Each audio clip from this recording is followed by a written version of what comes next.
Oi pessoal, tudo bem com vocês? Sejam bem-vindos de volta ao canal. Para quem não me conhece, o meu nome é Bruno Vilas e eu conto casos criminais reais aqui na internet. E se você está chegando por aqui agora e ainda não é inscrito no canal, eu já te convido a se inscrever no canal e ativar o sininho para não perder as notificações. Porque assim, todas as vezes que eu publicar um vídeo novo, o YouTube te avisa e você corre aqui para assistir comigo. Eu te convido também a me seguir nas redes sociais, porque por lá eu tô sempre interagindo com vocês. Mas agora vamos pro que interessa e bora pro caso de hoje.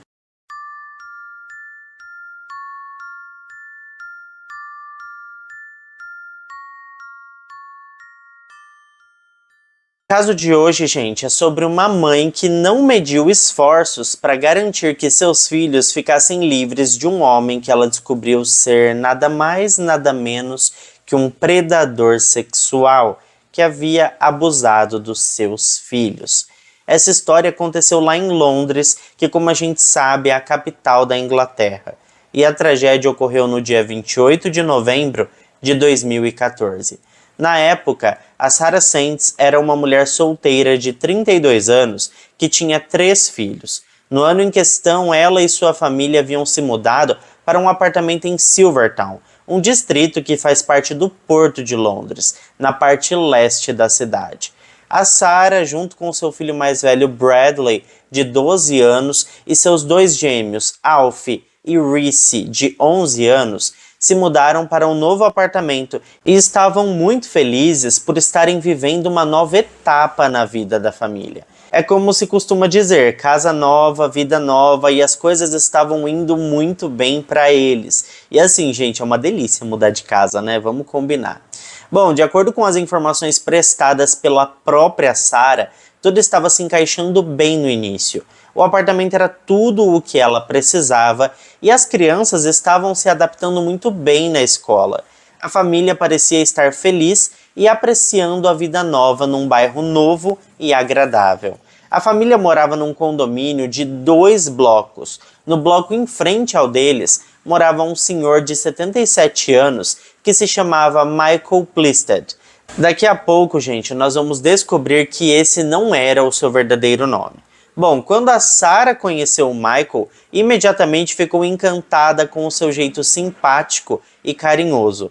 Parecia ser um velhinho doce, solitário e vulnerável, que vendia jornais numa papelaria local próxima de sua residência. Todas as pessoas que residiam nas redondezas e que conheciam o Michael pareciam gostar muito dele. Na verdade, não havia uma só pessoa que não se desse bem com ele. E foi exatamente assim que aconteceu com a Sarah também. Todos ali gostavam dela.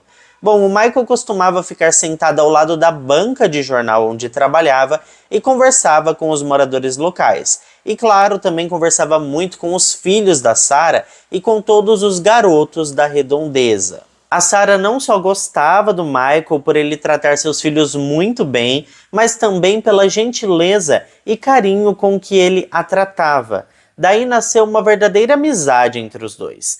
Muito frequentemente, a Sarah preparava refeições para o Michael e as levava até o seu apartamento. Sempre que o Michael precisava de alguma coisa, a jovem se prontificava para ajudar, fortalecendo assim o laço de amizade que os unia, e assim ambos faziam companhia um para o outro. Lembrando que a Sarah era uma mulher bastante sozinha, mesmo sendo mãe de 3 crianças que estavam entrando na adolescência e já não dependiam tanto da mãe, então ela ficava bem solitária. A fim de ajudar nas despesas da casa, ainda com 12 anos de idade, o Bradley passou a procurar um trabalho que fosse adequado à sua idade. Ele procurava algo que pudesse ganhar algum dinheiro durante os fins de semana, até porque durante a semana ele tinha que se dedicar totalmente aos estudos. O Michael ficou sabendo da disposição do Bradley para trabalhar pelas conversas que ambos mantinham todos os dias e foi então que ele ofereceu a Sarah que o rapaz trabalhasse como ajudante dele na banca de jornal. Como a Sarah já havia se acostumado com o Michael e considerava um bom homem e um grande amigo, ela não viu nenhum problema em aceitar a sua proposta. Ela inclusive descobriu que havia outros garotos na comunidade local que também faziam trabalhos extras para o Michael.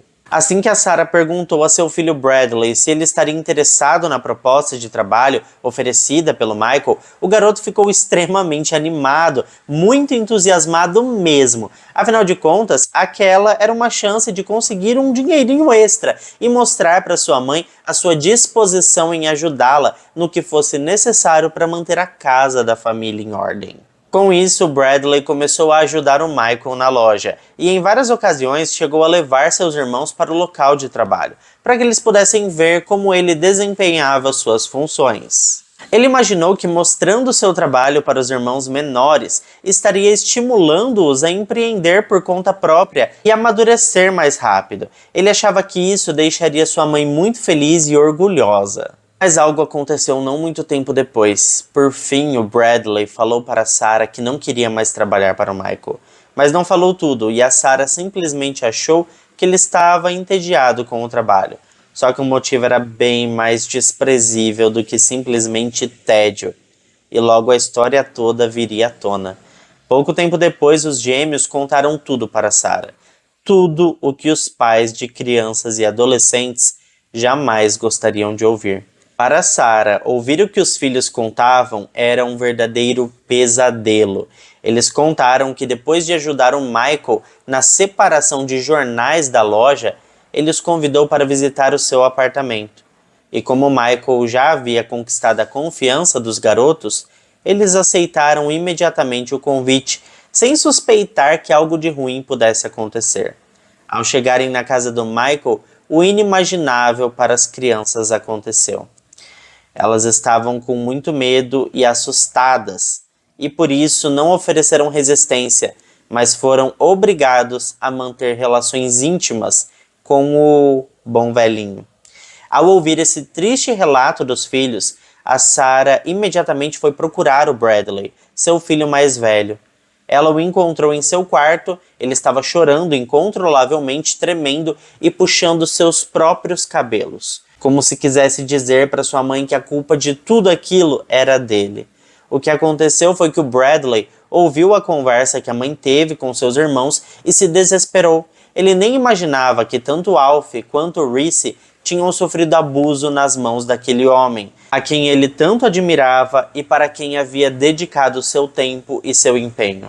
Foi aí que o Bradley confessou para sua mãe que também havia sido abusado por Michael, mas revelou aos prantos que até agora ele não fazia ideia que o mesmo tinha acontecido com seus irmãos.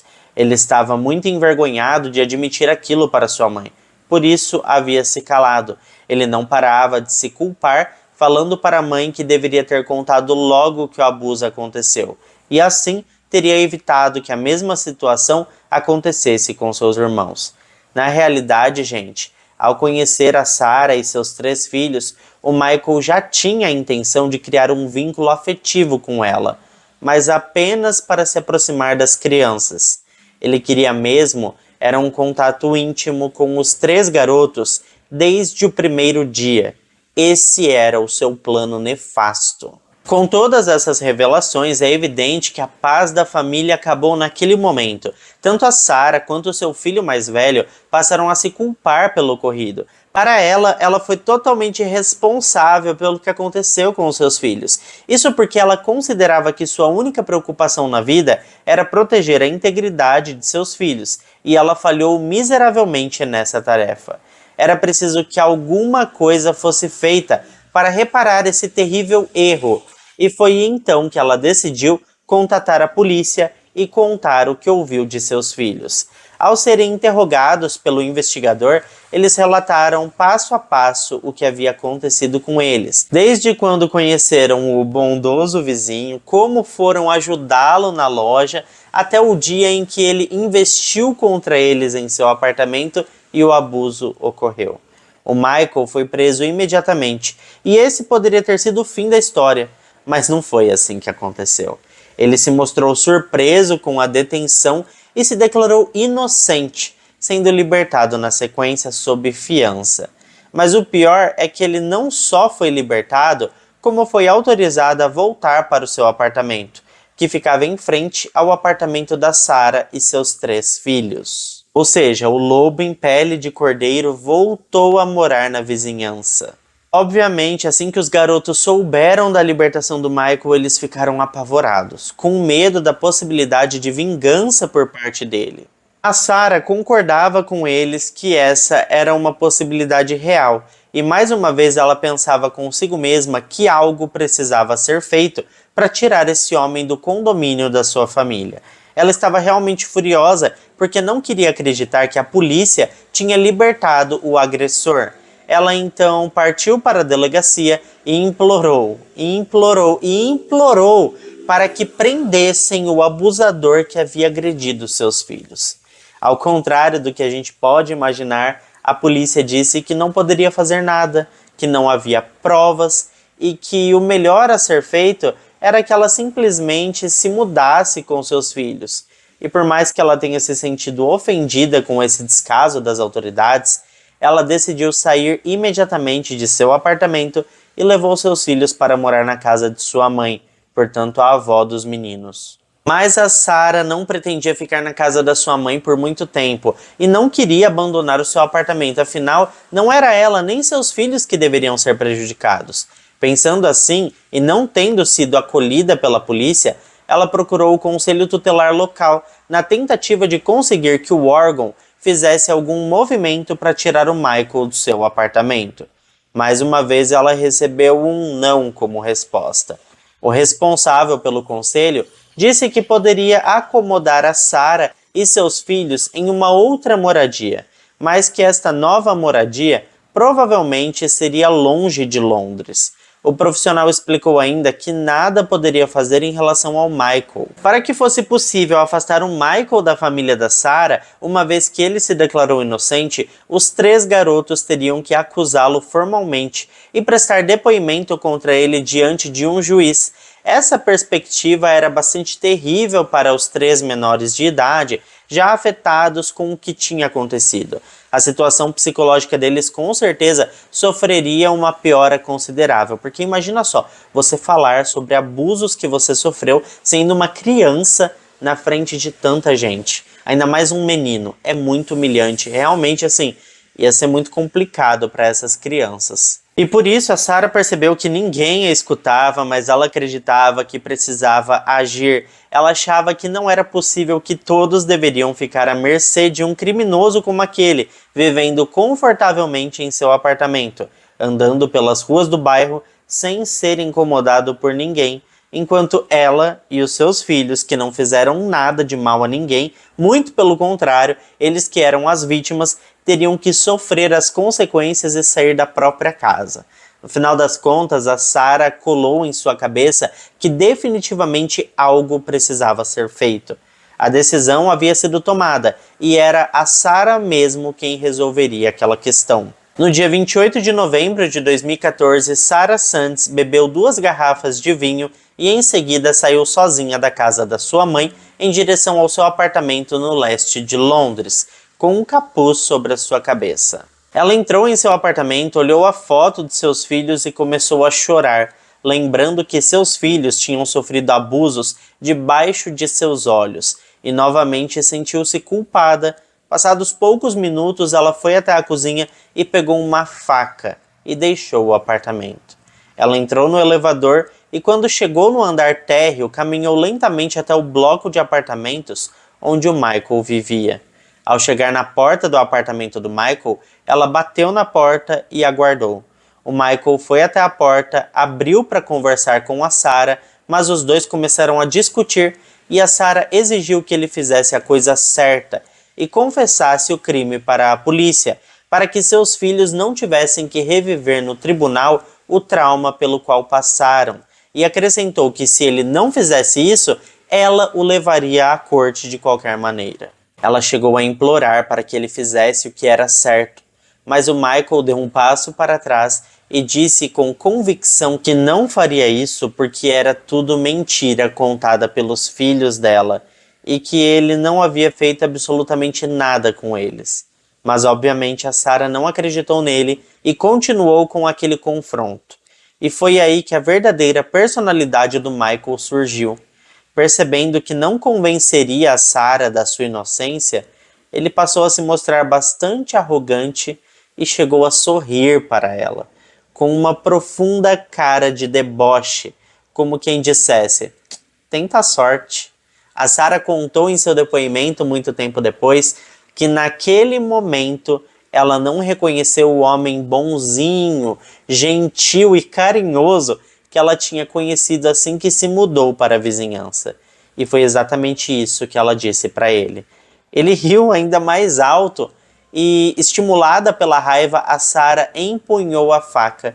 E foi nesse momento que o Michael percebeu que a casa tinha caído. Então ele partiu para cima dela na intenção de desarmá-la, mas acabou levando um golpe no estômago. Mas a essa altura a Sarah estava motivada pelo ódio e consumida pela raiva, e violentamente deu mais 7 facadas. Na sequência, o Michael caiu no chão já sem vida e em menos de 10 segundos, a Sarah saiu rapidamente de cena em direção ao elevador, com a faca ainda em suas mãos. Cerca de 1 hora depois do ataque, a Sarah se entregou à polícia e nesse momento ela ainda estava com a roupa manchada de sangue e carregando a arma do crime. Ela explicou toda a situação pela qual seus filhos e ela passaram e que ela não tinha intenção de acabar com a vida do Michael, apenas ameaçou para que ele contasse a verdade sobre os seus crimes, mas que ao ser confrontada com o sorriso irônico dele, a raiva a dominou e tudo acabou em tragédia. A mulher foi detida e acusada de homicídio e seus filhos foram colocados sob os cuidados dos avós. Durante o processo de investigação que aconteceu na sequência, as autoridades descobriram que Michael Plisted não era o verdadeiro nome do bom velhinho abusador. Seu verdadeiro nome era Robin Moult e ele havia mudado de identidade depois de ser condenado por pedofilia. Ele tinha recebido, no total, 24 condenações por abusos íntimos entre os anos de 1970 a 1991. De todas as condenações que sofreu, ele cumpriu ao todo pouco mais de 15 anos de prisão. Infelizmente, gente, uma brecha na legislação da Inglaterra permite que criminosos sexuais registrados mudem seu nome por meio de pesquisa de escritura. Essa falha na legislação pode ajudar os indivíduos a obter uma nova carteira de motorista, tirar passaporte e até mesmo conseguir uma nova verificação de registro criminal, que acaba por permitir o acesso às crianças. Foi por meio desse esquema que o Michael conseguiu emprego, moradia e continuou sua carreira de pedófilo. O julgamento da Sarah Sands começou em setembro do ano de 2015. Após explicar o caso para a corte, o juiz responsável pelo caso afirmou que o caso de Sarah era realmente excepcional e levou em consideração os atos criminosos cometidos por Michael e o fato dela ter perdido o controle de suas emoções ao esfaqueá-lo. No final das contas, Sarah Sands foi condenada por homicídio culposo por motivo de perda de controle e não por homicídio doloso com intenção de matar. Ela foi sentenciada a 3 anos de prisão em regime fechado, mas a sentença trouxe bastante controvérsia no meio jurídico e a opinião pública considerou a pena muito leve e acabou que um recurso foi protocolado nos tribunais superiores, exigindo a extensão da pena. A argumentação apresentada para o pedido de extensão da pena se baseou no fato dela ter tentado esconder sua identidade usando um capuz que escondia seu rosto, ter saído sem prestar socorro à vítima e, além de tudo isso, ela ter apagado as suas impressões digitais do local do crime. De acordo com o relatório, todos esses fatos poderiam sugerir uma certa premeditação. Bom, com base nessa argumentação, a pena da Sarah foi reavaliada e sofreu uma alteração. A pena se estendeu para 7 anos de prisão. No momento, a Sarah está livre, tendo cumprido pouco mais de 4 anos de sua sentença. Ela acabou sendo libertada em agosto de 2018. Apesar de seu julgamento ter sido alvo de críticas de muitos populares, por outro lado, durante seu confinamento, ela recebeu muitas cartas de fãs elogiando sua coragem e determinação por ter feito justiça pelos seus filhos. Muitos a consideram até hoje como uma heroína. Depois da libertação da Sarah, seus filhos abriram mão do direito ao anonimato para que pudessem falar publicamente e defender a sua mãe. Eles estavam com idades entre 19 e 20 anos quando conversaram com as mídias e lembraram do momento em que ficaram sabendo, quando ainda eram crianças, o que a sua mãe tinha feito. Eles admitiram que foi difícil crescer com a mãe na prisão, mas que quando ela finalmente saiu de lá, a família se reconstruiu. Sarah afirmou que sentia remorso pelo que fez. Mas por outro lado, seus filhos disseram não ter dúvidas sobre o que sentem. Eles aplaudiram a atitude dela e disseram se orgulhar da mãe, porque ela fez com que eles se sentissem mais seguros. O filho mais velho, Bradley, garantiu aos entrevistadores que não haveria nada capaz de romper a união de sua família. Em outra entrevista para um jornal de Londres, os meninos declararam que quando eram crianças sentiam culpa e vergonha por terem revelado o abuso, mas que agora que são adultos, eles entendem o quanto é importante que as vítimas se manifestem. Ainda na entrevista, a Sarah disse que nunca havia sonhado que seria capaz de tirar a vida de alguém e que não sente nem um pouco orgulho do que fez, mas pelo menos sabe que agora esse homem não poderá mais machucar ninguém. Ela encerrou dizendo não ser uma pessoa má, mas que entende que fez uma coisa ruim e que nunca negou que deveria ser punida. Garantiu ainda que nunca mais cometerá nenhum crime como esse novamente e não se enxerga como uma assassina, mas apenas uma mãe desesperada para proteger os seus filhos. Mas e vocês? O que vocês acham aí da atitude da Sarah? Bom, pessoal, esse foi o caso de hoje. Eu espero que vocês tenham gostado aqui da forma que eu narrei e trouxe os detalhes para vocês. Mais uma vez eu peço para vocês deixarem o like, que ajuda muito na divulgação aqui do canal. E é isso, pessoal. Um beijo para todos vocês. Eu fico por aqui e até o próximo vídeo.